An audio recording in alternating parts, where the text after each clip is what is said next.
The musty smell of aging paper, the squeak of settling floorboards, and the soft shuffle of pages turning under your fingertips. There's just something about libraries that feels different, set apart from the rest of the world in their own little bubbles of quiet contemplation and studious focus. But those strange vibes might not be entirely explained by the hushed atmosphere and dimly lit shelves, because some libraries are hiding more than just books.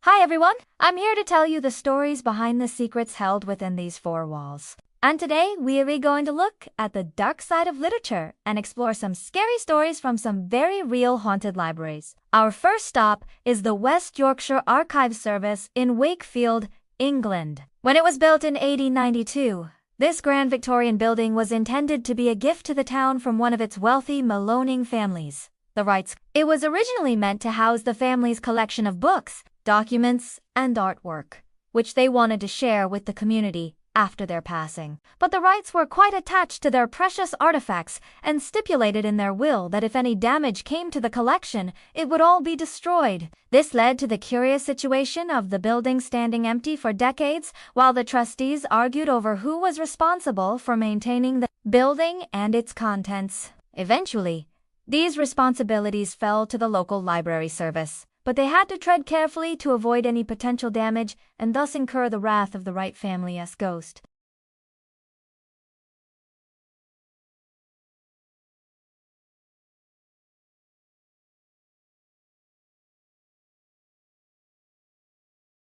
Some believe this could be the spirit of Frederick Dayton, Wright, who passed away in the building in 1942. His estate was valued at over £3 million in today's money, and he left strict instructions for how his wealth was to be managed after his death. If the trustees broke any of these rules, they risked losing access to a large portion of the inheritance. And perhaps that's why people feel his frustrated presence haunting the upper floors of the building. From one haunted library to another, our next stop takes us to Louisiana State University in Baton Rouge. Back in the 19th century, the university consisted of 3 buildings, 2 of which were destroyed in a fire, leaving only the third standing. Known as the LSU Hill Memorial Library, it was built in 1913 to honor the students and faculty who died in the blaze. But it took almost 60 years for the campus to fully recover, leaving the library standing rather forlornly on a hilltop all by itself. This wasn't helped by the fact that it was constructed in an area prone to flooding, so the building suffered not only from neglect, but also from water damage throughout much of the 20th century. In the early 1970s, plans were made to renovate the library and transform it into a museum dedicated to the history of Louisiana. But construction delays meant that the doors stayed firmly shut for many years, and it wasn't until 1993 that the building finally opened to the public.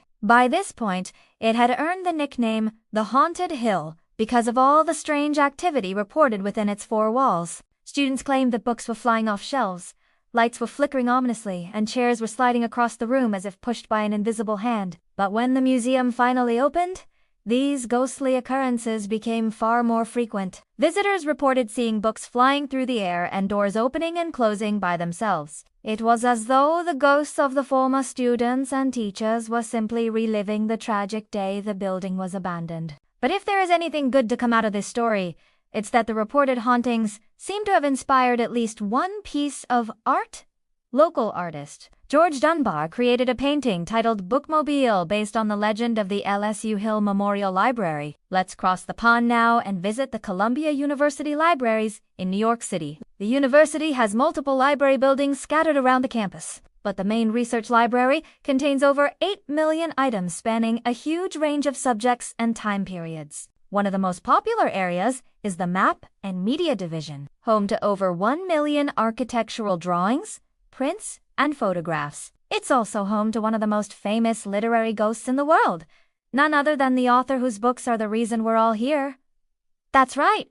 Did you say boo? You didn't hear him. That's because the great Shel Silverstein is usually pretty shy about his love of spooky season. He haunts the library stacks, pushing books off shelves and generally making himself known to those who have a keen awareness of the paranormal. But it's not the only ghost in this particular building. In the 1970s, a librarian was working late one night when she heard the sound of someone walking through the stacks. At first, she assumed it was another member of staff, but then she turned around and saw no one. Then she started to hear chains dragging metal moans. Terrified, she ran to hide in the bathroom, and when she finally emerged, the noise had stopped. It wasn't until later that she learned about the story of Elizabeth Mills, a former librarian who passed away in 1937 while working in the very same stacks.